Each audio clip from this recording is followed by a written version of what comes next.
All right, welcome back. This is the second explainer in our deep dive on the Vestibulocerebellum, and it's all based on that incredible review from Australian Dizziness Clinics. Today, we're going to zoom in on this tiny but absolutely mighty structure that's really the true guardian of our gaze, the flocculus. So let's kick things off with a really foundational question. We all know the vestibulo-ocular reflex, the VOR, right, is lightning fast. I mean, it's the whole reason your vision stays stable when you move your head. But here's the thing. Is being fast enough? Is this reflex, is it actually smart? Get this. The VOR kicks in just 5 to 10 milliseconds. I mean, that is just astonishingly quick. It's one of the fastest reflexes in our entire body. But, and this is a big but, that raw speed comes with a pretty serious trade-off. It's a simple, hardwired circuit, just 3 neurons, and that means it can't really change or adapt on its own. And that's really the bottom line here. The VOR is absolutely brilliant, but it's also incredibly rigid. I like to think of it like a Formula One engine. It's got amazing power, but it needs a super sophisticated computer on board, constantly tuning it. Because over time, or especially after an injury, its performance can start to drift. It absolutely needs a dedicated supervisor to watch for any mistakes and recalibrate it on the fly.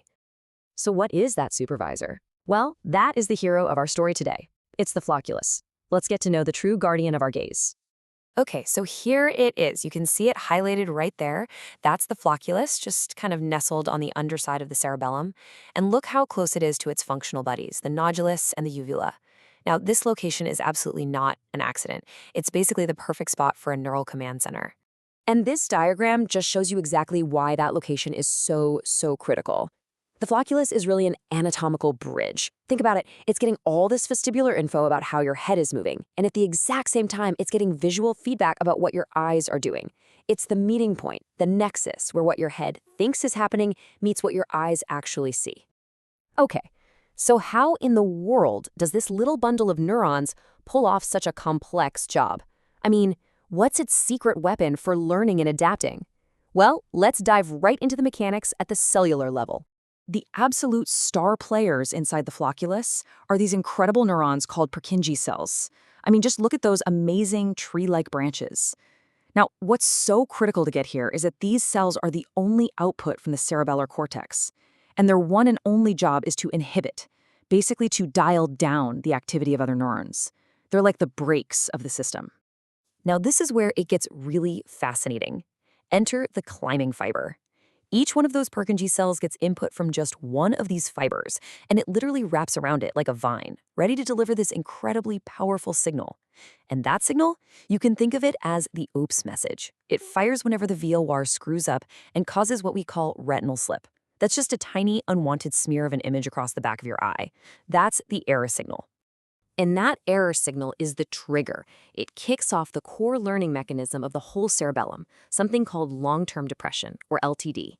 So, when that climbing fiber fires its oops signal, it actually weakens the other signals coming into the Purkinje cell. It's like the flocculus is learning from its mistakes by telling the Purkinje cell, hey, you know that signal you were just listening to? Yeah, that was bad advice. Let's dial that one down for next time. Okay, and this puts the whole process together in what's known as the Mar-Albus-Ito model. It's actually really elegant. Let's just walk through it. Step 1, you get that visual error, the retinal slip, which makes the climbing fiber fire.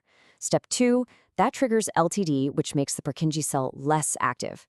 Now remember what the Purkinje cell does? It's the brake. It inhibits the vestibular nuclei. So if the Purkinje cell is less active, that means there's less braking. And by taking its foot off the brake, the system recalibrates the VOR strength, or its gain. It's just a beautiful, elegant, error-driven learning system.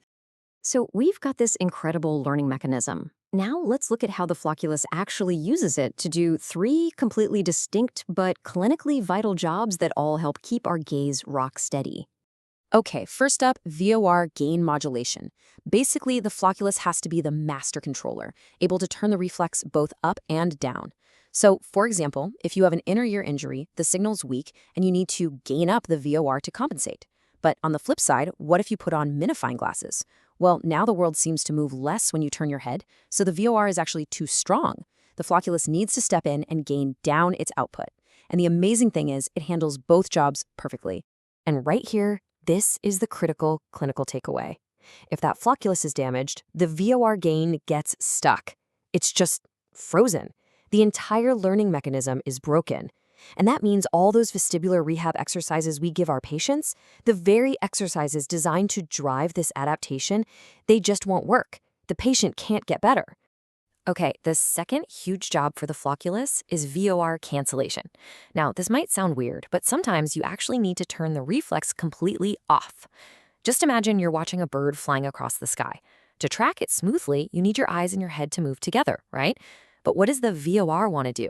It wants to move your eyes in the opposite direction of your head. You lose the bird instantly. So the flocculus has to step in and actively suppress or cancel the VOR to make that tracking possible.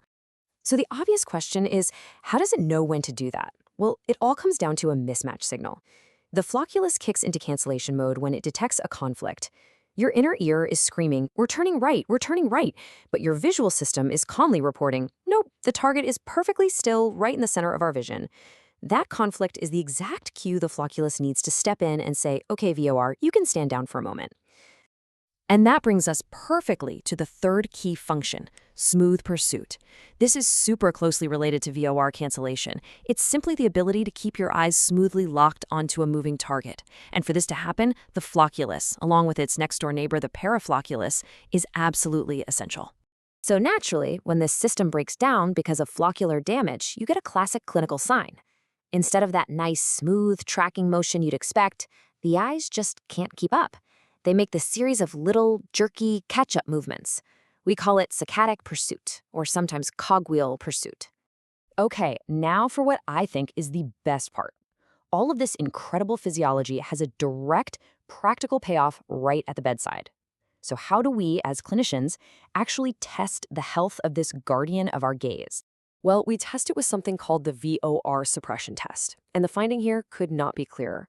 If a patient's VOR suppression is impaired or just absent, it points directly to a central problem, a lesion in the flocculus or its connections in the brainstem. Now contrast that with a severe peripheral problem, like vestibular neuritis.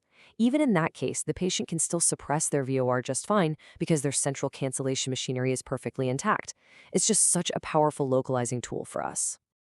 Wow. Okay, we have covered a ton of ground there. So let's just boil it all down to the absolute essential takeaways about our gaze guardian, the flocculus. All right, here are the 3 things you really need to lock in. First, the flocculus is the engine of VOR adaptation. It uses that error-driven learning to recalibrate the system, and that's the whole basis for vestibular rehab. Second, it actively cancels the VOR. This is what lets us smoothly track a moving object with our head.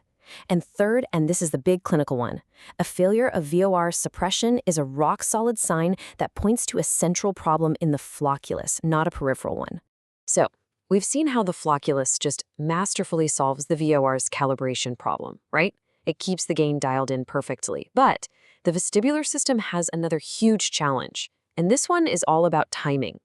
What happens when the signal coming from your inner ear says you're still turning, even after your head has completely stopped moving?